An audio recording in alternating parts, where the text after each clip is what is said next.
Good morning mga moms. Ha? iPhone yan. Ay.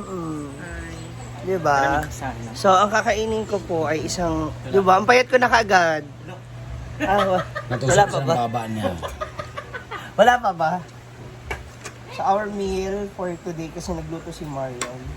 I really don't eat breakfast sana. So, I have here Pero katabi mo yung Aldero. Caldero.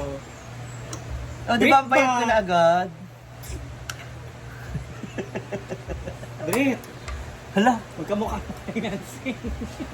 nagtabi pa kayo. Hala!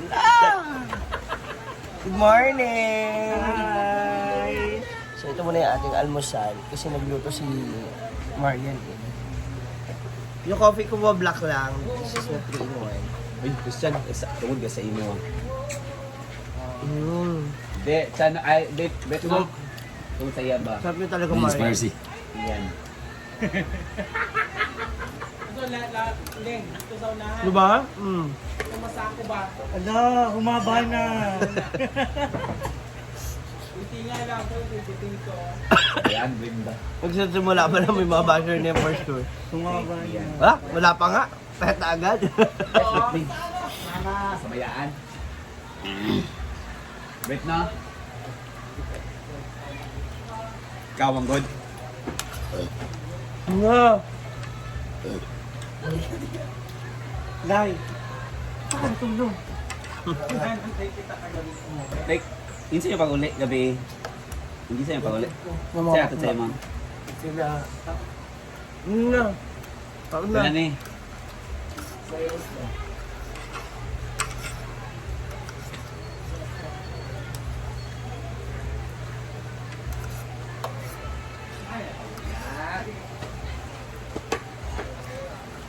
Spicy pala to.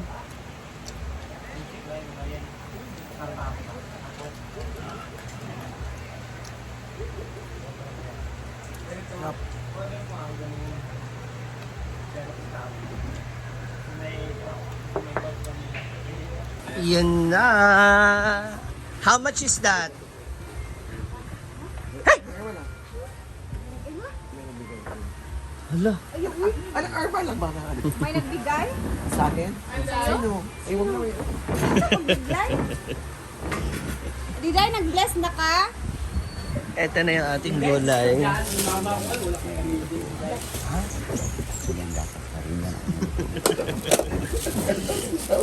Ito na yung ating mga putay sa ating gagawing dinengdeng kasi may natira pang malunggay. Isda? Tapos sigarilyo no, may gatos. Wala na yata. May bagong ko ba? Isda? Anak pa man dito, ma'am. Ayan. Siyempre, ang main ingredients ko sa paglulutong ito ay itong malunggay. Ayan. So, babalatan na natin siya. I-ready na natin.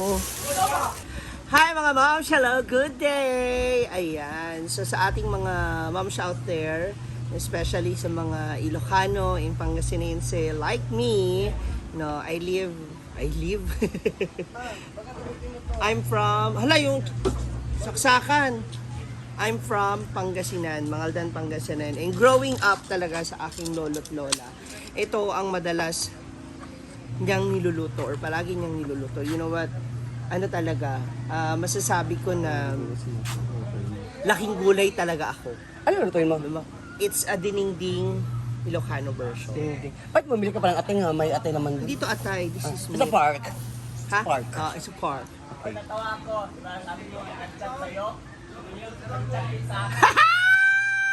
Para feeling ko it's atay. Ay, yung So, lalaki? Lalaki. Hindi yung Magkapalihan kayo ng follower lalaki. na Nagchat-chat sa'yo, nagchat-chat din ka, Argel. Wow! Kagabi din sa amin. Ako yan sa inyo. Kagabi din sa amin, nagchat sa akin, nagchat kang Jigjan. Nakalimutan ko na yung intro ko.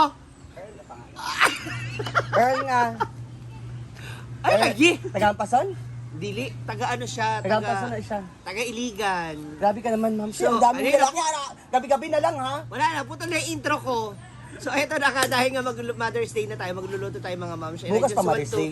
Yes, I just want to reminisce yung food na talagang kinalakihan ko with my lola and with my mom, kasi si mama do hindi siya talaga mahilig magluto. Ito talaga yung food na pag ito yung ulam namin talaga, napakalakas namin kumain. I really don't know.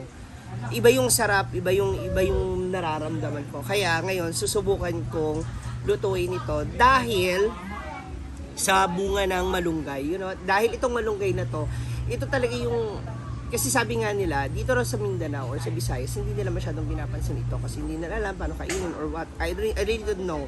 Pero sa amin po, sa mga Ilocano at Pangasinense, or somewhere in Luzon province, ay hilig talaga kami sa ganito. That's why, nung nakita ko to na dala ni Rhea, halos, hindi ko alam, parang ako naiiyak na ewan. Sabihin nyo ng OA, pero talagang ang saya-saya ng puso ko. Kaya ngayon, susubukan kong gawin yung version ng lola ko na alam ko namang may hirapan akong gayahin yan kasi talaga napakasarap. Kaya subukan na natin yan. Okay, so bago ang lahat, sabihin ko muna sa inyo kung ano yung ating mga ingredients. So meron tayong kamatis, kasama ang kamatis, bawang, sibuyas. Meron tayong kalabasa, talong. Actually, maraming pinamili na ibang gulay. Hindi ko lang ilalahat kasi baka yung iba hindi kumain. So sayang na mukha ko lang lahat uubos, di ba?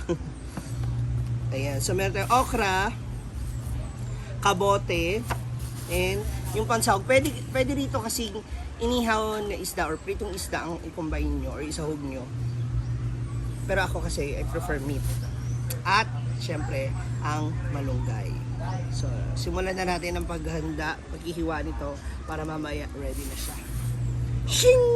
Okay na, ipapakita ko naman sa inyo yung technique ng pagbabalat nitong ating malunggay.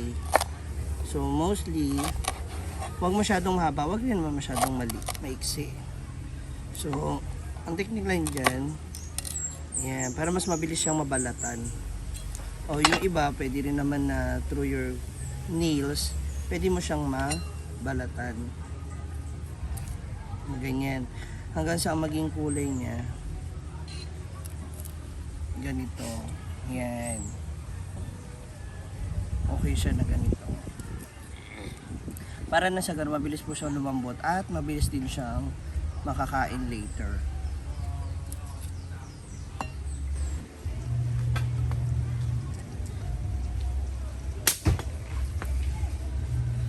Isa sa pinakamahirap talagang ano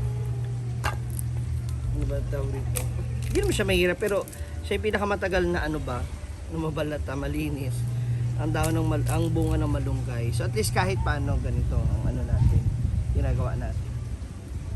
And si Rhea naman ay nagpapadingas na. Kailangan tulungan mo na kita dyan sa kasi baka maubos yung apple. Ay hindi, mabilis lang yan. Habang ginigisa ko yung ano, patapos na to. Yan. Yung nga pala, nakalimutan ko kanina. Kailangan pala natin din ng bagoong isda. Hindi ko nabanggit sa inyo kanina. Actually, itong luto na to ay maraming tawag. Buridibod, ti Ilocano, buridibod. So, buridibod kasi may pata, may kamote. Ganon.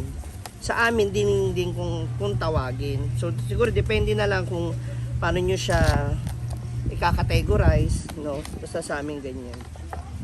So habang nagdinga si Rhea, ako naman ay patuloy na magbabalat nitong ating malunggay para mamaya dire-diretso na siya. Actually, hindi lang ito yung gulay, pwede rin kayo maglagay ng sigarilyas or yung sigarilyas yung parang flat na beans.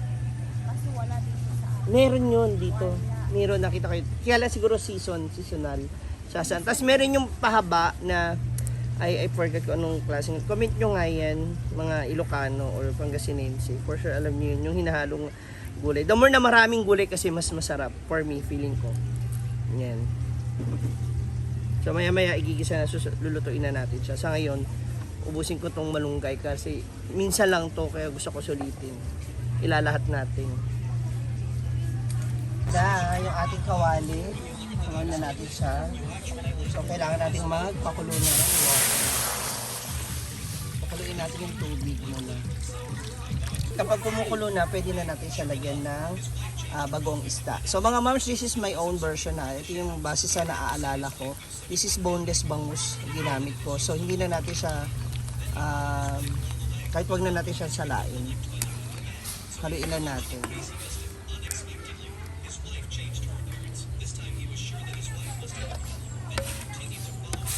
Tapos pakuliin lang natin siya ulit. Bago natin ilagay yung susunod na putahe. Kumukulo na siya, yan na. Pwede mo nang ilagay ang kamatis at sibuyas. At pakuloyin lang natin siya ulit. Na rin natin ilagay ang ating karne na sahog. So pwede rin kayong gumamit dito ng isda, inihaw or pritong isda. Depende po sa inyo. Yan. Tapos pakuloyin natin sa maluto ang karne. Pwede na natin ilagay ang ating patat, ang kamote. So yung matigas muna na gulay para nang sa ganun, mabilis lang lalambot. At hindi lalabsak o ma-overcook yung ibang gulay. So as you can see, kapag i-check nyo kapag malambot na yung kamote, yeah, pwede nyo na ilagay yung ibang gulay. So gaya nitong kalabasa at okra. You can also add ampalaya, sigarilyas, iba pang mga gulay. Kasi naman yan, sari-sari. Yan. Then, sabay na rin natin ang, syempre, main gulay ko na malunggay. O, diba? Sarap. Mas marami, mas masarap. Ilan natin siya, maigi. Tsaka natin takpan. Takpan natin para mas mabilis siyang kumulo at maluto ang gulay. At ang ating last part, ating last na putahe ay ating talong. So after that, pakuloyin lang natin siya ulit. Lutuin natin yung talong bago tayo kumain. Natin siya. Ayan na, luto ng ating dinengdeng or buribudod. Buribudod. Buribri. Kayo na bahala. Dinengdeng na lang. Kakain na. Eto na. Sabi po kasi ni Donna kanina is first time niya raw po matitikman ang bunga ng malung. Papa Bem. No? Grabe naman. Pare amoy. Hindi. Ginamos ba? May ginamos. Mametikman mo. Ay, atay doon lang sa taas. Ayan, so titikman mo na ni Donna ba? Hindi yung, ayan. Yes, isa mo na yung sabaw. Paano kasi sa kanin? Sinigang? Hindi, diningding siya. Ano yan? Mainit man. Bagoong isda. Hindi ganyan Ano yan? pagkain. Paano ba? Hawakan mo yung Madumi yung kamay ko. Maghugas ka muna. Maghugas ka muna ng kamay. Para makita mo kung paano siya kakainin. May procedure. May proper way pala yan. Mas masarap kasi siya pag gano'n siya kinakain.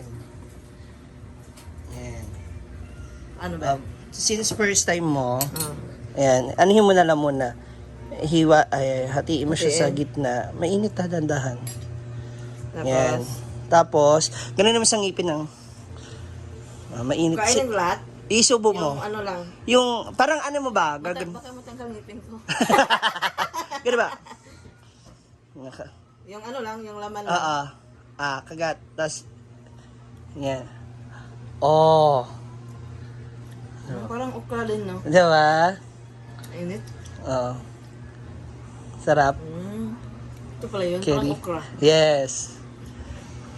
Yung ano pala, yung loob lang. Laban, pala. oo. Oh, kasi matigas yan doon. First time ko kumain eh. Talaga ba? Hindi kasi, yung nalalaman ko kasi, Tinatanim lang. Tinatanim lang yung ano, yung liso niya. Ito pala. Yan, ganyan Pwede siya. pala. So, pwede mo siya isama sa ano? Sa, ano ba to? Sa kanin. Okra lang. Favorite ko kasi yung okra. Pero kami kasi, buo na siya, hindi na lang binubuka. Pero okay, di naman na ganyan. At least, hindi ka masalubsob ba? Diba? Parang ano lang to eh, tubo. Ano, Parang sugar ganon. cane. Parang ganon. Ang pagkain. Mami. So, parang mapait to ah. Baka yung iba kasi pag magulang na. Yan. Siyempre pag, Mapait to, ano, yung iba, pag bata-bata, manamis pala namis. Oo, yung iba. Yung isa bata, malambot. Manamis parang namis. okra. Ito mapait.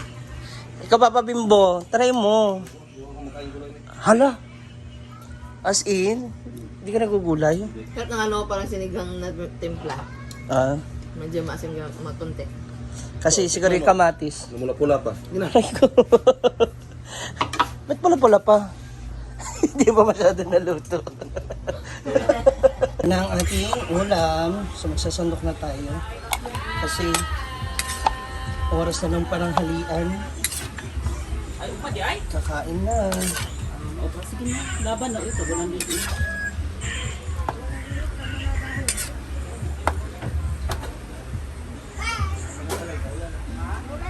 Gamit, di ba? First So, time ibalik ko natin. tikman to. First time daw kasi makakakain ni Mars, makakatikim nito. So buksan mo yung gitna, hatiin mo sa gitna. Gitna. Oh, Paano ba? sige, ibuka mo. Buksan mo, papasukin na. Yan. Tapos? Tapos, ganyan na. Hindi na to kasali. Hindi, isubo mo. Yan, yung kagatim ng ngipin, hilain mo. Yan. Masarap, no? May ibang part ng malunggay na matanda na, kaya iba yung lasa niya. Pero kapag yung mga bata-bata, manamis na Ano yung lasa? Pag medyo matanda rin. Matigas yung ano. Pero manamis na rin. Masarap pala to, guys. Diba? First time din Oo. Yung lasa niya, parang Diba? yung sa timpla ba? Masarap din yung liso niya. So, Yeah. Pero dahan-dahan lang kasi baka masalubsob ka. bakit? Kasi nga ano siya, para siyang kawayan ba? Para talaga siyang mani, guys, yung yung liso.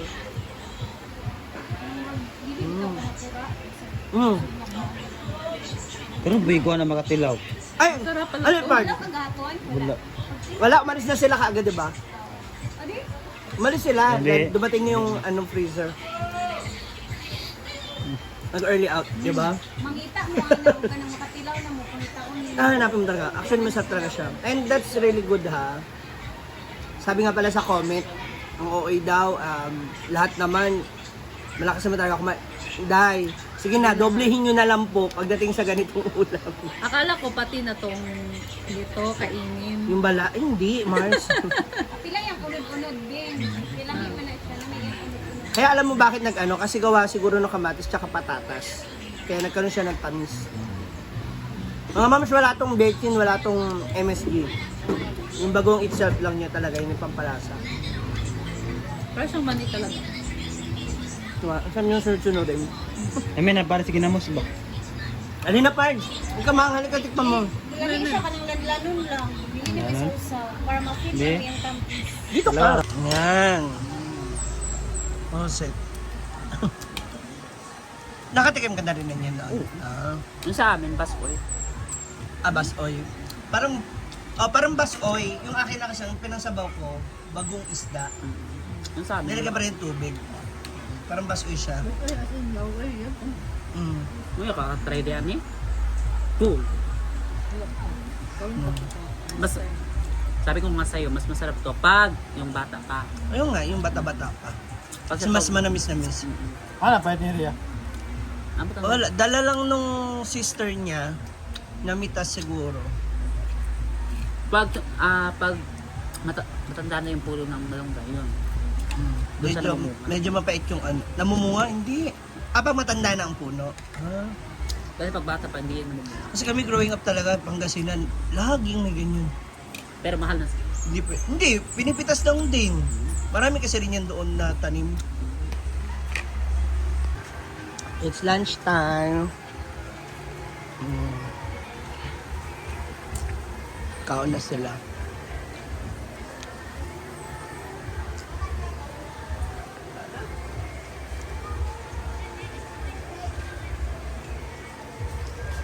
Jel! Yes. Alina!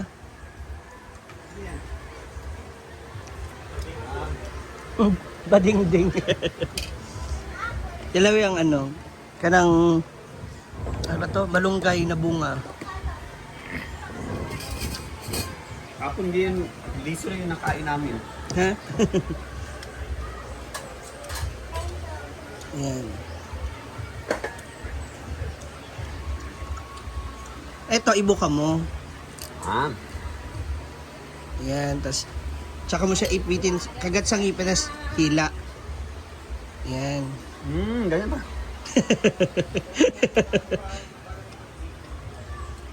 Sakto sa... Para siyang gulay.